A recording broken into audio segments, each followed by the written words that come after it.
உண்மையிலே இந்த பிரதேசத்திலே நான் நினைக்கிறேன் 2020ஆம் ஆண்டு நான் பாராளுமன்ற உறுப்பினராக தெரிவு செய்யப்பட்டதுக்கு பிறகு முதலாவது ஒரு விளையாட்டு போட்டிக்கு நான் வந்தேன்னு சொன்னால் இந்த ஏசியன் விளையாட்டு கழகம் நடத்தின ஒரு வாலிபால் டூர்னமெண்ட் 2020 வந்தனால் அந்த நேரத்திலே நாங்கள் வரையை தந்த பொழுது எங்களிடம் அதுக்கு முதலும் தான் குறுக்கமடத்திலே மிக முக்கியமாக ஒரு 2 இல்லாட்டி 3 கோரிக்கைகள் முன்வைத்திருந்தார்கள்.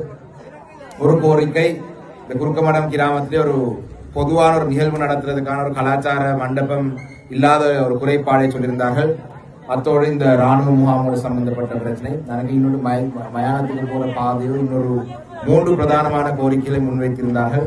நான் நினைக்கிறேன் எங்களுடைய முதலாவது பாராளுமன்ற காலப்பகுதியிலே அதுல ஒரு கோரிக்கையை எங்களால் பூர்த்தி செய்யக்கூடியதாக இருந்தது. நான் நினைக்கிறேன் மிக விரைவாக 2வது ஒரு கோரிக்கை நிறைவேற்றக்கூடியதாக இருக்கும். இந்த ராணுவ முகாம் சம்பந்தமாக ஜனாதிபதியுடன் 3 தடவைகளிலே நாங்கள் பேசியிருக்கிறோம்.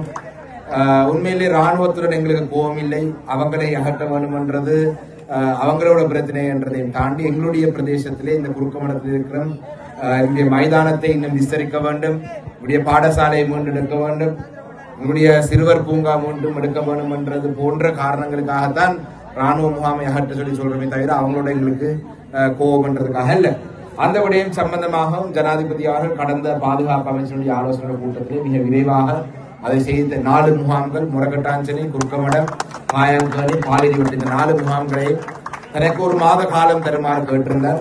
அதுக்கு அமைவாக அவர் ஒன்றை செய்து தந்திருக்கிறார். இன்று வேடிக்கையான விஷயம், பலர் வந்து தாங்கள் தான் ராணுவ முகாம்களை அகற்றுறோம் எல்லாம் பெருமை கூறாலும் பிரச்சனை இல்லை, வேலை நடந்தால் சரி. அந்த வகையிலே கூடுதலான நேரம் நான் பேச விருப்பப்படவில்லை என்றால் இந்த மேட்ச் நடந்து கொண்ட ஒரு சுறுசுறுப்பான ஒரு மேட்ச் இடையால நாங்கள் அதை நிறுத்தக்கூடாது. அந்த வகையில் நான் கூடிய நேரம் பேச விருப்பப்படவில்லை.